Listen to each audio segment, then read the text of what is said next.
Hi, this is Frank Gaffney. I've been thinking about this business with Britain and the relationship, the special relationship that we've long had with what has arguably been our closest ally. And yet, despite all of that, Barack Obama's administration seems to be determined to alienate Britain, or at least diminish its stature in the pantheon of nations with whom we work.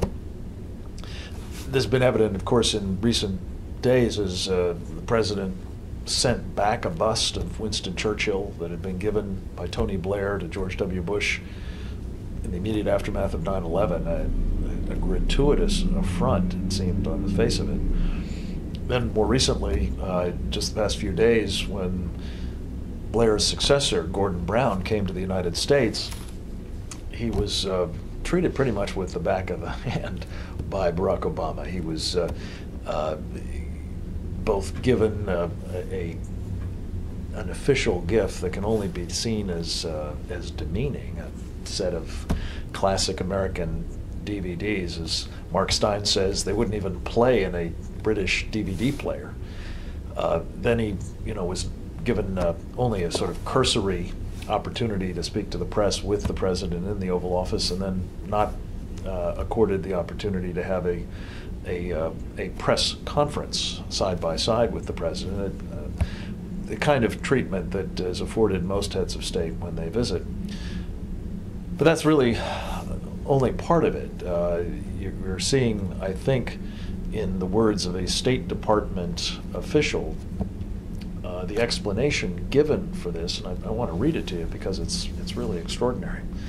According to the Sunday Telegraph of March 8th, a State Department official said, when asked by a British reporter why the low-key, as the Brit put it, treatment of Gordon Brown, he said the following, quote, the official responded with fury and dismissed any notion of the special relationship. He went on to say, quote, "There's nothing special about Britain. You're just the same as the other 190 countries in the world. You shouldn't expect special treatment." Now, the reason Britain has earned special treatment in the past is that we've had shared values and we've had a common commitment to security, not just ours, but that of freedom-loving people elsewhere as well.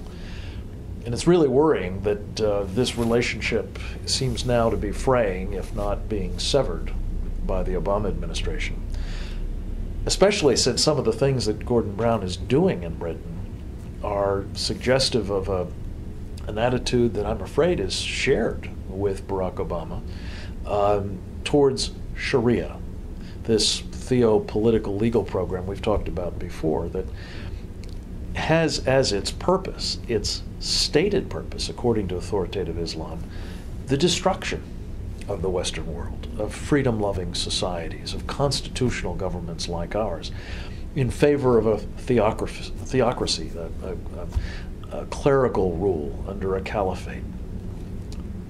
Here you have Gordon Brown doing a number of things. For example, embracing Sharia-compliant finance, a Trojan horse that is not only inside Britain's capital markets, but increasingly ours here in the United States, in a way that will be very corrosive to the kind of rules and regulations that apply to finance.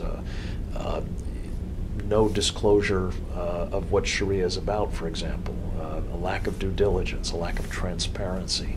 The watchwords, especially in the aftermath of this financial meltdown. Gordon Brown has, I'm afraid, largely disregarded any caution that should be applied to Sharia finance, saying, in fact, he wants Britain to be the Sharia-compliant finance capital of the world. There is a problem, and it is a problem that I'm sorry to say is being compounded now by Barack Obama, who is allowing a similar kind of thing to take place in the United States. Indeed, we as taxpayers now substantially own AIG, huge insurance company, and, for that matter, Citigroup, companies that are making a huge play in promoting Sharia-compliant products.